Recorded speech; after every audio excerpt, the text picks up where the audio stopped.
Oh my, oh my, oh my. Welcome to this 11th episode of A Revolution in Education. This is going to be awesome.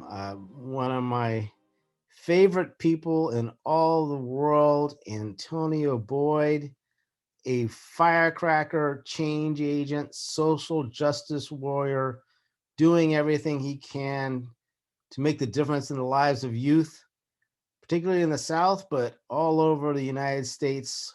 His eyes are on making sure that every youth has an opportunity to pursue the lives they want to have. He is now currently executive vice president at Future of School. Check that out. And he is connected. He is the center of multiple relationships, including with me, which I greatly appreciate. Antonio and I go back. We both feel like brothers in this effort. And I asked him to bring a colleague, friend, I guess a friend more than a colleague, although they are colleagues as well, Zelda Waymer. He said, let's bring Zelda into this conversation. She's president and chief executive officer at South Carolina Afterschool Alliance. And she is a difference maker as well, as you'll hear in these stories. She has gone out of her way to impact the lives of youth throughout South Carolina through a wide network of after-school programs. Her story is amazing. I won't say more now because you'll be listening to it shortly, but it's really my great pleasure to have them both on for this episode. I've known Antonio for a little while. I wouldn't say for 20 years, but at least 4 or 5, Antonio.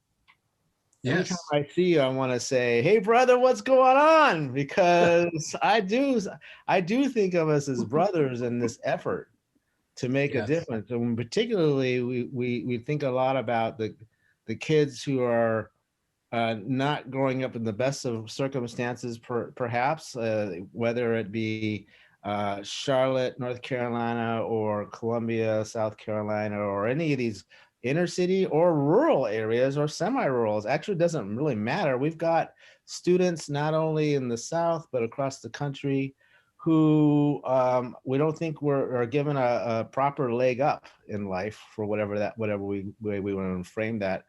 And I see Antonia as a real, I guess, as I'll keep it going with as a brother in arms in this effort, right, to make a difference. So we've showcased together the great work is going at Olympic High School. That is amazing. We have a couple of YouTube videos out on that.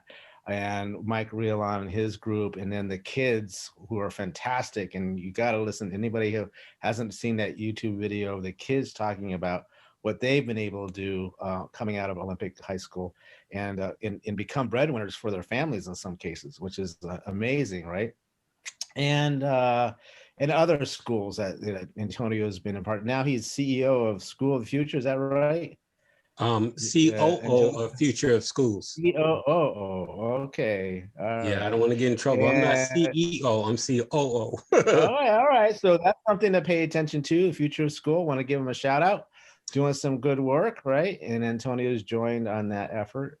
And Yes. then I said, Antonio, I want to get you in on this next podcast series, and then, bring along a friend in the revolution. He said, I got somebody for you. I go, okay, who's that? And he said, well, so why don't you introduce Antonio? Go ahead and introduce her to your colleague and comrade here.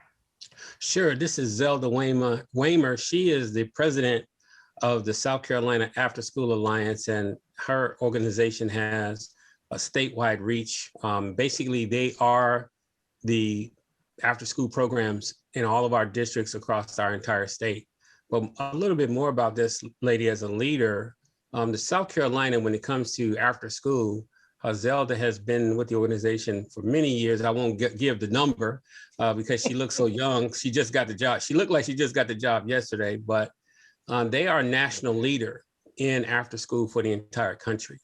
So the practices and the models that Zelda is putting in place in both rural and urban school districts have been recognized by the country as the best. And, you know, I love my state of South Carolina. We don't have a lot of things that we're best at in education, but it says a lot about her that we're best at after school. So I just thought that she has a pulse on everything. And I say to colleagues about her in South Carolina, if you want to work with the South Carolina government, the person you need to go to for a one-on-one class about how to work with senators, representatives, and the governor of South Carolina and State Department of Education is Zelda Waymer. A lot of folks try to crack that nut and are unsuccessful, but this lady knows how to do it, and she'll share more about her excellence in that area as well, the area of, you know, really integrating government affairs and education and navigating those circles of power. She knows how to do that better than anybody I've ever worked with. So well, that's I know that's a high compliment and a high bar, but it's true. Well, there you go. Well, that's fantastic, and we'll get into that a little bit, because we keep talking about what educators can do in their classrooms. We talk about school leaders, we talk about district leaders, and so forth, but we don't get into enough what can be done statewide, and how do you garner the resource to have statewide impact. So really glad to have you on here, Zelda. I'm gonna flip this on. I like to throw kind of mix it up a little bit. I'm gonna, you know, Antonio will introduce you to a degree. We're gonna get more into that, but Zelda, who is Antonio? Wow. Well, you know, first I want to say that Antonio was too generous a second ago. I learned a lot from him. So to me, Antonio has always been a mentor, a leader in a leader in all things in South Carolina, has really paved the way for a lot of folks. And I'm not saying he's a mentor because he's older.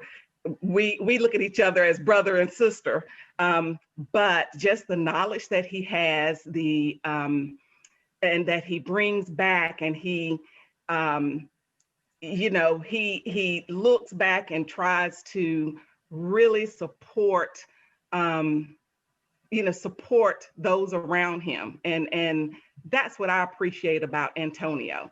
He brings so much knowledge and intellect to whatever he does, and passion to whatever he does. So I truly appreciate him.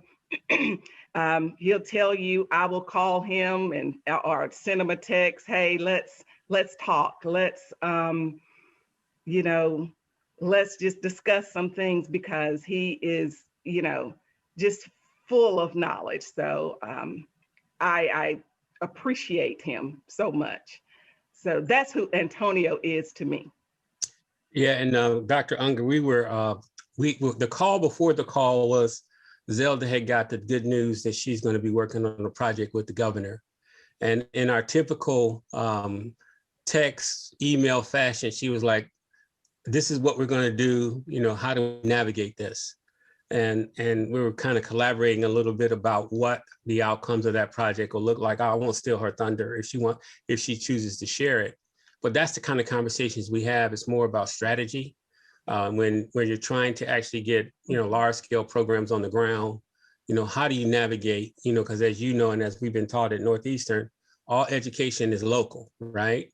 And so you have to navigate the 30,000 foot relationships, and then you have to understand how to get into the local community. So that's the bulk of our conversations. And then a lot of times, both of us have folks who come at us about partnerships or opportunities, and we constantly have conversations like, is this going to be good, or is this a landmine? and so, you know, you also in this work, you have to avoid things that can slow you down, and then embrace things that can speed you up. So strategy out here in these streets, as we say. Well said. Well said. Absolutely. Well, you know what? Let's keep on this theme. I mean, I think this is important, and I think this is what we're trying to do with the podcast series. Is, you know, you really need allies You know, you really need comrades and allies and friends to do this work. And they may not be in the same community. So who's to say someone in Mississippi or Louisiana or Texas or California or New Mexico, they listen to this and they hear you, Zelda, talk about the work that you're doing, Antonio, the work you're doing. You know, and again, we're all busy, but when people get inspired, they often are in the trenches or wherever they happen to be in their community, and some of them are saying, I just don't know how to mobilize what I think is the right thing to do by youth, right? Or in my community, or how do I engage with the different stakeholder groups, or even with the local government or the state government for that way. And you know, I want people to reach out and gain inspiration from the others are doing, but you know, reach out and actually email or contact them. You know, a brief 15 or 20-minute conversation can make a world of difference. Antonio, how are you doing that thing? Zelda, how are you doing? You know, and because the more of us working on this, so these friendships are not a small piece of this, what I call the revolution, right? Would you want to talk to how important the relationships are to you being able to mobilize your own efforts? Yeah, well, they're very important.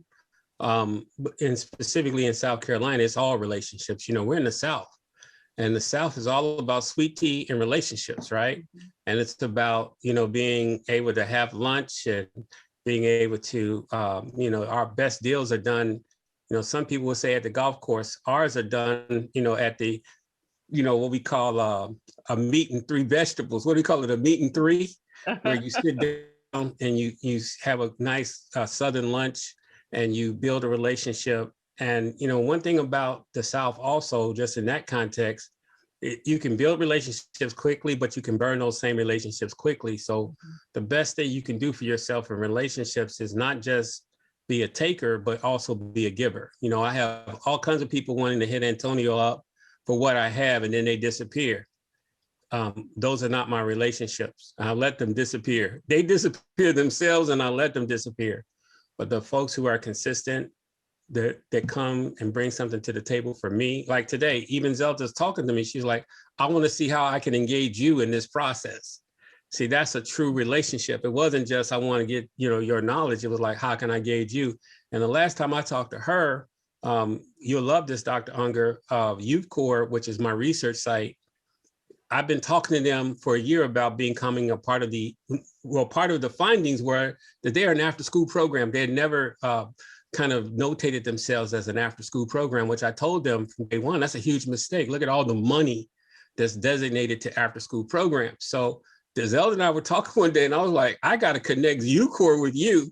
And they since had a meeting, and I was telling her when we first got, they are on fire. They've already made, you know, have garnered their membership with Zelda, and they're in conversations about all kinds of projects they can work on. So this is the kind of mutual beneficial relationships that you're talking about. When you make those introductions, those allies need to understand, yes, this person can help you, but you need to go into it where you can help them as well, because it won't be a sustained relationship. I think Zelda would agree. What's your thoughts, Zelda? Oh yeah, I totally agree. And I think also, you know, some people like to just, you know, be comfortable with who they partner with. And I did a presentation, a national presentation on the unusual suspects, you know, the unusual suspects to partner with. And I think that's important, and it helps you think outside of the box. It also gives you an opportunity to educate other folks who are not in your arena about what you're doing, how you're doing it, and how we can benefit each other. You mentioned earlier about partnerships and connecting to folks in other states. Fortunately, we have a funder, the Mott Foundation, the Charles Stewart Mott Foundation, funds a statewide after-school network in all 50 states. So I have an opportunity to engage all 50 states And before the pandemic, it was maybe once a month or here and there, but now it's every week. We talk about what's going on in all the states as it relates to after school programs and students, and how we can support, school and teachers and the administrators through after school.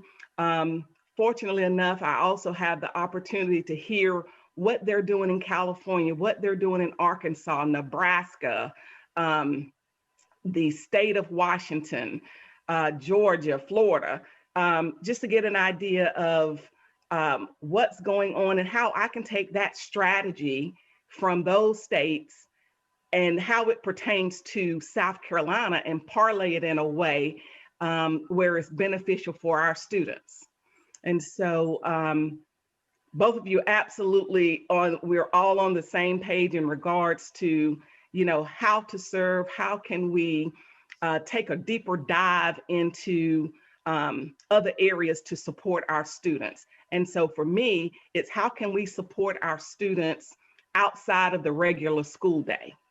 And, students spend 20% of their waking hours, only 20% of their waking hours in school. So we have the gamut to play with when you're trying to engage students outside of the regular school day. And so those are some things that we have worked on. How can we, partner with folks like Antonio and others, whether it's Department of Juvenile Justice or foster care children or underserved, underrepresented students in rural areas, to engage them in innovative ways. So yeah. How did you get into this work, Zelda? Yeah, give us a little story here. This is big work, important work. How did you get here?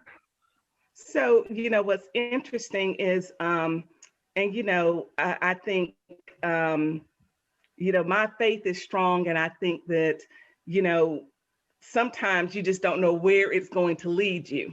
And so starting out, when I first started out, when I thought I was a professional, my first job, it was at the Columbia Urban League, working with students, and still didn't look at it as after school, but it was after school. And we worked with the students on pre-employment work, employability skills. And I was kind of like a counselor. So I did that, and I went and worked with Alcohol and Drug Abuse Council, and it was still related. It was in that area of the out of school time. Worked with the governor's office to prevent kids from entering the juvenile justice system. Again, it was the out of school time space. Teen pregnancy, again, out of school time space. So it was this theme that was, moving along. And then after, it's funny because after my job with the teen pregnancy, I decided, I'm going into private. I want to go into my own business and start a trucking company. And so you wanted to drive the 30-wheeler, huh? 18-wheeler. Yeah, start a trucking company. And so, I talked to, at the time, I had a friend that worked for Senator Hollings' office. And every year I would go to Washington, D.C., and just like, most folks, they advocate on the Hill. And so I had a great understanding of contracts and, and applying for grants. And so she was talking one day, and she was actually complaining about how her brother-in-law, she had to help her brother-in-law, and he had got into an accident, and he had this trucking company. And she was talking about how much money he was making. And, when you're young, you're just like, oh, wow, I need to stop this and do something that I can make some money. And so I had made up my mind. And then a friend approached me, and she said, Zelda, there's a job opening for this after school network. It's one of the first states to come on board. The Mott Foundation is funding it. It just speaks you. And I said, I'm not doing any more charity. I'm not doing, And so she said, well, just interview. And honestly, I just didn't do my best. I really didn't do my best, but God has a plan for you. And I got the job. So of course and so I accepted. And for me, whatever I do, I have to put 100%, 200%. And so I started working and, thinking that I'm going into, the private industry, but this is my passion. So, and this is my ministry. And, I love what I do. And that's how I ended up in this position anyway. So we started out as a project, and with the help of people around the table, we turned it into a nonprofit organization. Wow. Antonio, what about your story? Give us, it's interesting. And one of the things I want people to pull out from this podcast is we do have these journeys that we have in our lives, and they kind of interestingly have different twists and turns, but I don't know. I think at this juncture, it's so amazing, like in your case, Zelda, how you said it's your ministry. This is your lifeblood at this juncture. How much we get pulled back into doing the work that we do, right? And sometimes it's by a happenstance fluke thing that occurs, right? Which is kind of interesting, but you follow it. And I think that as people are beginning to think about how they can make a difference in the world and where they can put their energies, pay attention to what draws you forward. Pay attention to what attracts you to make a difference. And so, Antonio, I wanted to know, given that little backdrop, what's your trajectory? What's your journey? Sure. You don't drive a truck, right? No, I don't drive trucks. And that's a funny story, Zelda. I didn't know that till today. So, I have a friend who owns a truck company. I tell them, when you retire, you can go join over there. My cousin, he'll have you hauling stuff for Walmart tomorrow, and they do make a lot of money. So that makes a lot of sense. But one thing, Dr. Unger, that Zelda said that I'm going to talk about myself, but one thing that I wanted to tell you, I appreciate you about, Zelda said something about that national network of after-school leaders and how the Mott Foundation, and it is really a powerful organization. They're reaching millions of kids. And I was thinking about, when she said that, about Next and, what you guys are doing at Northeastern, and just conversations that I've been having with districts across the country. And I've been talking about Next. For instance, in Charleston, they're going to reimagine North Charleston High School. And they had me on a conversation last Friday about, well, what does that look like? What does that look like about redesigning that high school? And John Watson from the Digital Learning Collaborative, who's probably the leading expert in online and blended learning in schools in our country, he spoke, and then I spoke. And the first thing I showed them was Next. I said, hey, you don't have to reinvent the wheel. You just need to plug into this network who is working on that every day. And they were talking about experiential learning, project-based. And so then the next thing I showed them was XQ Institute and what they're doing. But just, it's so true what you're saying, that there's networks out here and there's allies, and all people have to do is be tied into them. So they're whiz banged about it. They actually have a meeting with their chief financial officer tomorrow, but they didn't even know you guys were out there. And so we need to do a better job with getting you in the South. But just to talk about, what you're doing, because he's leading a network for experiential learning, like you're leading this network for after school. And so you guys probably need to have that 15-minute conversation, because you work with a lot of schools that could fit into that network. Yeah. And he's leading a network that actually has some models that are after school models or outside of school that I think you would be so excited to hear about. So I don't want that to get lost as far as. All right, well, we'll come back. We'll come back. I don't. And I'm not gonna let you stop from telling your story here, Antonio. Let us have it. Yeah, but we have this thing at Northeastern called Positionality that helps you really get involved with who you are and why you do what you do. And I realized that I'm in social justice, equity, and access because my mother was a civil rights leader, marched with Martin Luther King. My dad has been an ecumenical leader. He's the grandson of the first Episcopal bishop in the history of the Episcopal Church.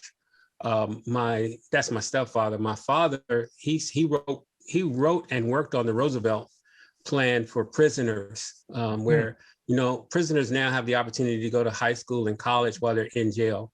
And my father was one of the leaders on that initiative. So I've had all these social service people around me. And I think I realized in college, when I had the opportunity to go to Allstate to be an executive, that I didn't want to just go make money. I used to tell people all the time, I don't want to just have a house in the suburbs, 2-car garage, a wife, a dog, and 2 kids. That's just not the life I want for myself. I want to make a difference. So I went into the nonprofit lane because I could use the business acumen, but help people. And so I started actually my own charity and started working on crime prevention with Sylvia Panetta, who's over the President's Crime Prevention Council in the Clinton administration. And basically in Washington, we had all these kids dying in assault weapons. And so we worked with the vice president and Ms. Panetta on the assault weapons ban. That legislation we used to have that said you can't carry the M16s into communities. And that's kind of what got me zinged about government affairs and local community and urban issues. And then my wife actually got me into the real nonprofit because I was working, when I moved to South Carolina, I was working for the hospital, which was at the time called Richland Memorial. And what we did, that hospital, we merged with the public hospital and the private hospital. So they created this thing called Richland Community Health Partners because the hospital said, if you allow us to merge, we'll put, I think it's like $80 million into the community. And so I worked to form all the partnerships of organizations that would benefit from that. And then they created, and Zelda, you'll laugh at this, they created the Community Relations Office at Palmetto Health, and Vince Ford actually took that 80 million, and now he's the guy who gives that out. And then my wife, when I was in that job, she leaned over to me one day because she was volunteering for a charity called Hope Worldwide and said, we need a full-time director to take this over. And I'm a physician. I don't have time to do this. And I had a dream last night you would do it. And I was like, well, how much y'all paying? How much y'all paying over there? She said $7,000. That's what we got in the bank. I said, so you want me to leave a $70,000 job for a $7,000 job? She said, yeah, but you're so good at what you do, it'll be $100,000 by the end of the year. And so I'll float you a little money until you get it up and running. And lo and behold, I told her no. And then I just said, well, let me see. Happy wife, happy life. I'll try it. And until she get mad at me and say, no, you got to go get a job, Joker. And we were blessed to immediately get a grant for DHEC for $100,000, like she said. Wow. And then we grew that organization to like a $1.7 million organization with 72 staff. And how I got into education was we were doing a lot of community-based programs in public housing. And they needed after-school programs because kids were leaving school and they were latchkey kids. They were going into homes with no parents. And so there's a lot of crime rates in Colony Apartments and Irmo Village and Henley. And so we created these, what we call family resource centers in these communities, which were after-school programs. And I got funding from Central Carolina and all these foundations, and Joe Pauline Jones over at Sisters of Charity, they started funding that model. And then districts started hearing about that model and said, hey, you're doing it in Richland 1, can you do it in Richland 5? Which we never thought we would get a call from. That's like our #1 school district in the state. We never thought that that district would have a problem with this type of student. Well, yeah, we went over there and built their whole infrastructure, then Richland 2. And then we went to Charleston County Schools. We got a call from them, and then Greenville County Schools. And so we were all over the state before I knew it. And I just started being passionate about education from that point. And then I started looking at high school models. After I went to DC, I was able to work with the Clinton administration, the Bush 2, I guess, the son, not the daddy, and then Obama for 8 years, and work with the Office on Faith-Based Initiatives in Education on all kinds of interventions, everything. So when I was working with them, we worked on everything from mainly these crisis situations after Michael Brown got killed. Like we worked with Ferguson Florence School District on how do you navigate, I think it's like 60,000 kids through a crisis like that, from the mental health side, from the emotional health side, and from really the loss in their community. I show a picture, and sometimes in presentations I do, of that liquor store where Mike Brown went to get that cigar and got shot. Well, in Ferguson, there's two sides of Ferguson. There's North Ferguson and South Ferguson, and it's divided by a railroad track. South Ferguson is very wealthy. That's where you have your Whole Foods, your Walmart, and all your infrastructure. North Ferguson, where Michael Brown was located, all they had was that food and liquor store. So when the riots happened, they burned that sucker down. So when the U.S. Department of Education, Reverend Gert Mitchell, called me, she said, those kids don't got nothing no more, Antonio. Can your organization go in and do an intervention? Not only did they lose their community, but they can't even go buy a bag of potato chips now. Mm-hmm. And so we designed a project. We did the same thing after Freddie Gray was murdered in Baltimore. You know, they burned down the activists burned down the only CVS in that community. Remember, that was a big picture where Freddie was shot. So we started doing projects like that. And then it led me to working on high school projects, because it was the older kids in both of those scenarios that actually took the hardest hit. The young kids tend to be resilient when those tragedies happen, but our young men of color, specifically, Mike Brown was a lot of those kids' age. Freddie Gray was a lot of those young men's age. And so the aftershocks of those type of incidents on our high school students is far more. One last thing, we're seeing a huge spike in suicides in high schools across the country just because of COVID-19. One example would be in the Las Vegas school district. They've had a 22% rise in suicides in the last 2 months, because kids are just traumatized by these things, and those are not reported as much. So that's why I'm in this work, because I want to help with those type of issues, you know? Yeah, well, you know, one of the things I really like about talking with the two of you is for, you know, people would say, you know, how do we make a revolution and how do we make change in our education system? But the reality is that there's a lot, as you both know, and that both of you do. You can work from outside the school system or in partnership with the system, in partnership with lots of others to create some other programs or projects or other interventions. You called it interventions, but there are, you know, and Zelda, you mentioned that only 20% of students' time is in the school, but there's a lot going on in the community. There's a lot of other infrastructures, a lot of potential other. So you talk about, like, you know, how do you see the potential, and you're living it, you're creating these things day to day, and you see it firsthand. Like, what difference can you make outside the school system?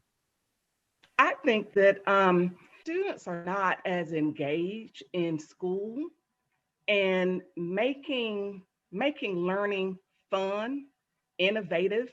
I think that's one thing the out of school time space does well. And so how can we help schools in a way where what they're learning during the regular school day, they can discover, they can create, they can tinker outside, you know, in the regular school day. And so I think it's, you know, important that we look at, you know, and especially education, look at other systems that are in place that can support those students outside of the regular school day. With, you know, for us, we have, when you talk about a revolution in education, I think that looking, partnering with the after school and summer space. If you look at the number of hours a child spends in a summer program is equal to the number of hours they spend during a school year. So they could truly make up a lot of time during the summer. And if you look at a child in a summer program and an after school program, you're making up almost 2 years right there. So utilizing what is in place and how can we prepare the students, for that next step, college and or, career. How can we support those students in that way? The one thing that I think that is, and I want to share this because I think this was one of my teachable moments, that I grew up on a dirt road where my great grandmother lived next door. I grew up with my grandfather, my grandmother, my mother, and I had the privilege of learning from them. And I think because we have gotten a little sophisticated, we move away from those villages, and now our children can't experience, or they don't experience what we have experienced. And although, our great grandparents were not as educated, they taught us so much more. And those are the skills that business leaders, corporations, and others are looking for. There's so many times that when you talk to business leaders, they're like, we don't need someone that understands, how to do the job. We can teach them that, but we need someone with, who has ethics, who knows how to be a team player, who knows how to collaborate with others. And so one thing that South Carolina has done, which is very interesting, is they created the profile of the South Carolina graduate. And basically, business leaders, educators, and others came together to create this module. And well, not module, but it's to create this profile, basically saying this is what a student should have when they graduate from a high school in South Carolina.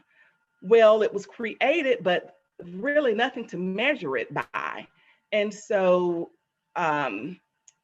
I decided during one of our phases of funding with the Mott Foundation to look at how we can create competencies to measure whether or not a student has met the profile of a South Carolina graduate.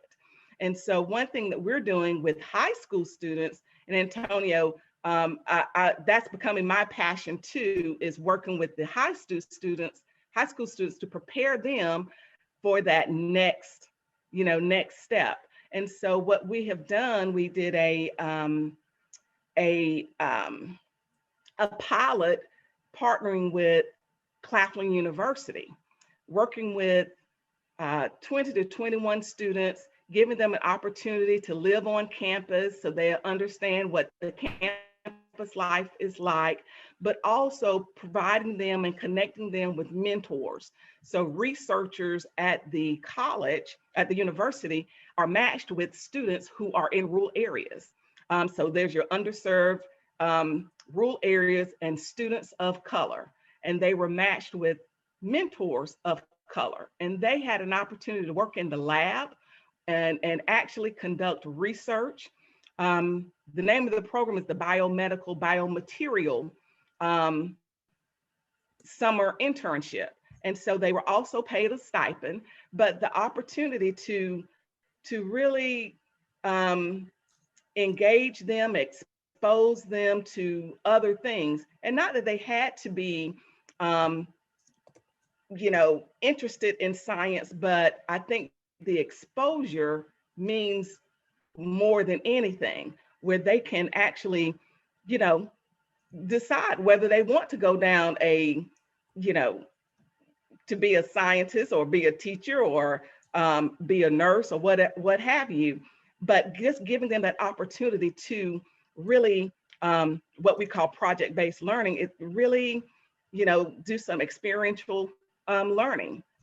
And so what we have done is we incorporated the modules of the profile competencies of the profile of the South Carolina graduate into the program. And we also have taken entrepreneurship. So what they're learning in, you know, why as they, you know, tinker and exposed to other things in the laboratory, they can also think, how can you be an entrepreneur as well? And so it really engages them in a different way, where it gives them an opportunity to think, you know, is this the way I want to go? Or wow, I learned this in my classroom, but I've never, you know, really experienced it like this. And fortunately enough, we were able to actually capture it on a video where the students are actually talking about what they learned with our modules and the classes that we taught, and how that, you know, really intersected with what they were doing in their research lab. And so I think we have to be, you know, definitely be innovative and creative with our students, and really engage them in a way where, you know, they're still interested and they would want to move forward in doing so. So I think that that revolution is looking how we can learn anywhere, just learn anywhere. And so, and with that being open, how can we really take, you know, full advantage of the time that we have with our students, with our children, to engage them in innovative ways. Yeah. And with that said, you know, one of the things that I want to share is yes, is there a revolution outside of school? I was telling Zelda at the beginning of our conversation, COVID-19 has really made us at Future of School understand that we not only need to provide programs for students in school, after school, but we also need to provide programs for parents. In Charleston County School, we're working with them to develop what we call community learning tech pods. And these pods were created because 54% of their students weren't coming back to class, especially in the North Charleston area, because they had a high infection rate of COVID-19. And most of their caregivers are grandparents. You know, speaking to your model that you're living, Dr. Unger, most of their caregivers are grandparents and older parents. And so they didn't want to get COVID-19 in the classroom and then bring it home to a parent who's dying of COVID-19 disproportionately. So the district said, let's do innovation. Let's do something out of the school where we partner with churches, we partner with nonprofits, and we create a school center where we offer everything that we would offer in school in your neighborhood. So you don't have to come. You can go to your church. Where you go to church, you feel comfortable. You can go to that nonprofit down the street from your house. And they really done a good job of basically creating school outside of school. Well, we're going to ramp that model up. We want to do that in 40,000 schools, right? So we're doing a pilot right now with Zelda, where we're piloting in Charleston and in Chicago. And we were asked to look at that from our former Secretary of Education, Riley. He said, you know, let's look at urban rural pilot, and let's look at a rural pilot and an urban pilot. And then I'm talking to the U.S. Department of Education on how we can scale this up. So that's one thing. But the thing we learned is the parents need support as well. And Zelda's working on that. And we learned a lot about parents in COVID-19. We learned that the resource parents developed, you know, pods, right, where they have, you know, mastered the pod idea. But with our most marginalized students, you know, what doesn't get in the press is this idea that there was a survey done by the National Center for Public School Options, where African-American parents are saying, 2/3 of their parents are saying that their education that their oldest child receives is excellent or good, but 70% of those parents believe that the school system should continue to offer virtual learning when the pandemic is over. And a mass majority of those parents think that, caring teachers, up-to-date technology, and safe places for their kids will help their children succeed, but they want options. They don't just want the normal options. They want different options. They become educated about the system. They've been forced to be educated, and a majority of Black parents believe that the current K-12 system is racist, and more than 40% say that their children experience racial discrepancies in school. And so they overwhelmingly support school beyond the boundaries of the building. They're interested in everything from pods to tax credit scholarships to education savings accounts. They want, academic achievement. They want prioritizing parent involvement. I mean, it's really changed the story that, these parents don't care about their kids. COVID-19 engaged them in ways where now they really do care, and listen to this, even though about 1/3 of the parents interviewed say they graduated from college, fully 81% say that they want their kids to attend college after high school. And they are really now engaged in the system. So where's the revolution in closing? It's in the work we're doing, but I think we have to expand that work to think through how to engage the parents, because the parents have learned, especially marginalized parents from marginalized community, more about the education system now than they ever have, and they're ready to engage in ways that they never have as well. So that's going to be the next revolutionary area. How do we do that, right? What's the best practices? What's the best models? And then scaling those models up across the country. Because concerned parents change the world, right? That's why we have all these different options, because parents mobilized, developed legislation, and then that legislation changed the system.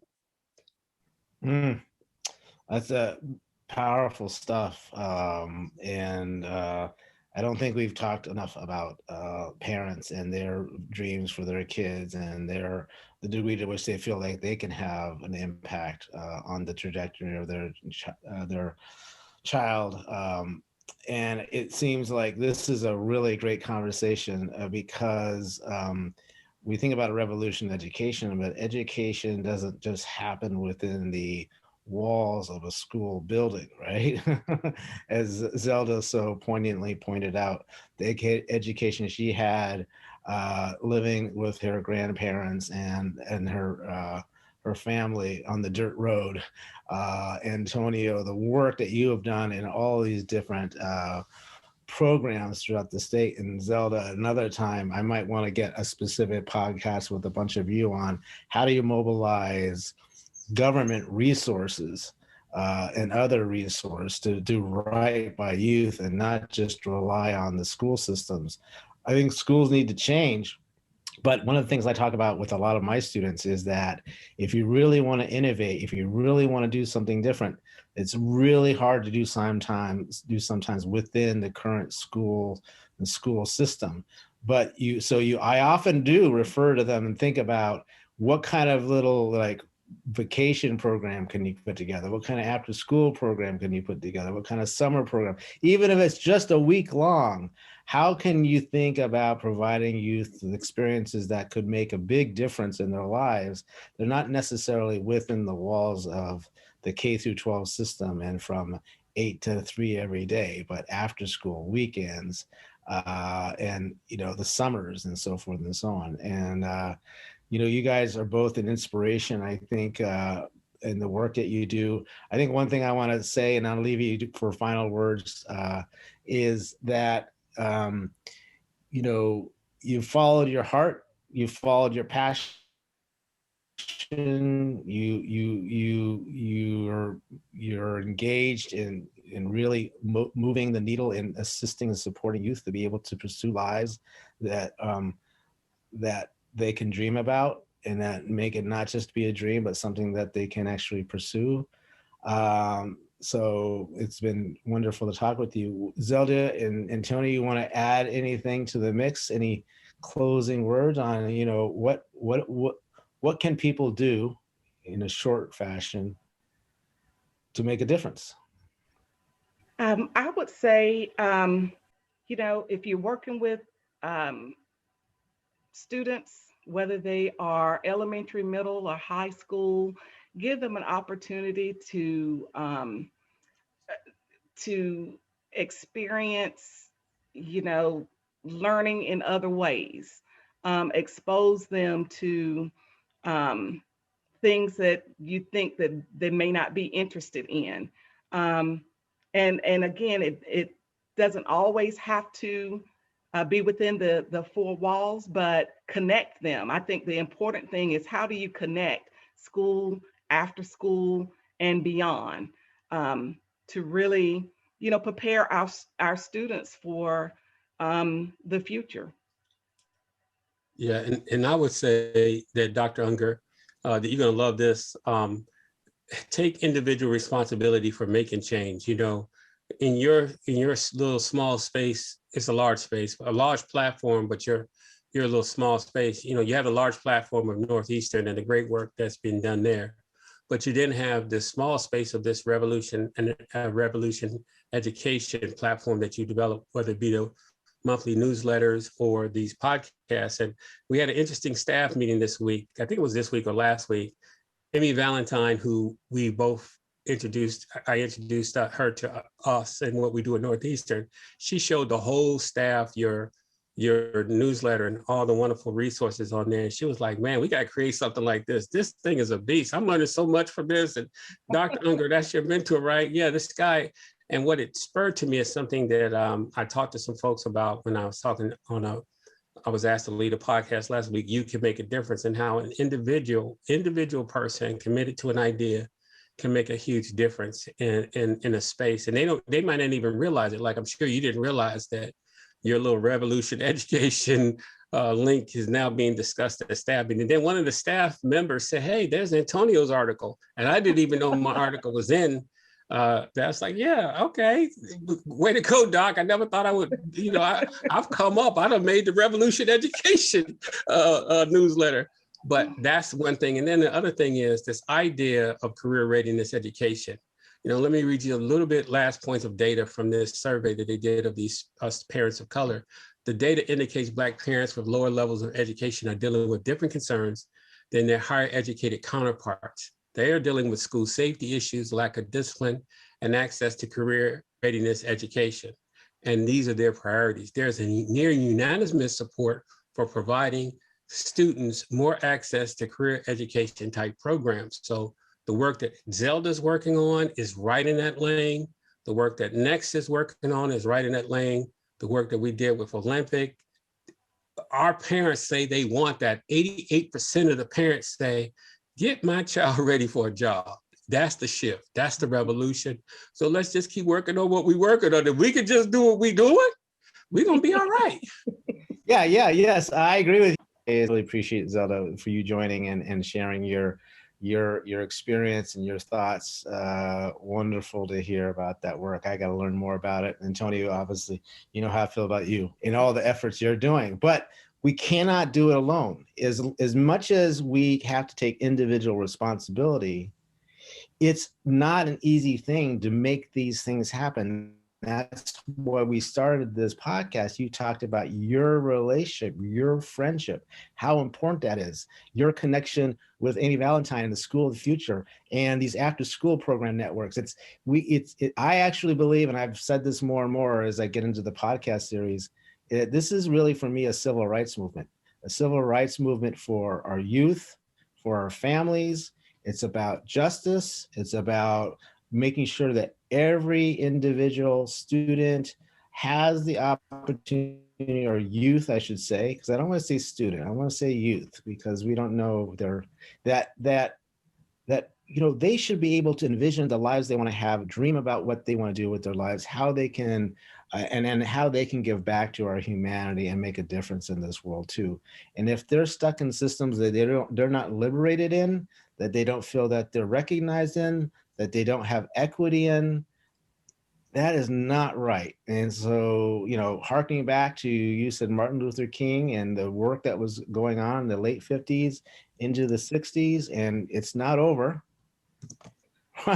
But You know, this is a civil rights movement. We need to actually rethink exactly how our educational ecosystem operates so that we're affording every individual youth the opportunity to pursue and live the lives that they want to live. Yeah. Here, bro. Yeah. As we say in the poetry world, finger snaps. That means That's awesome.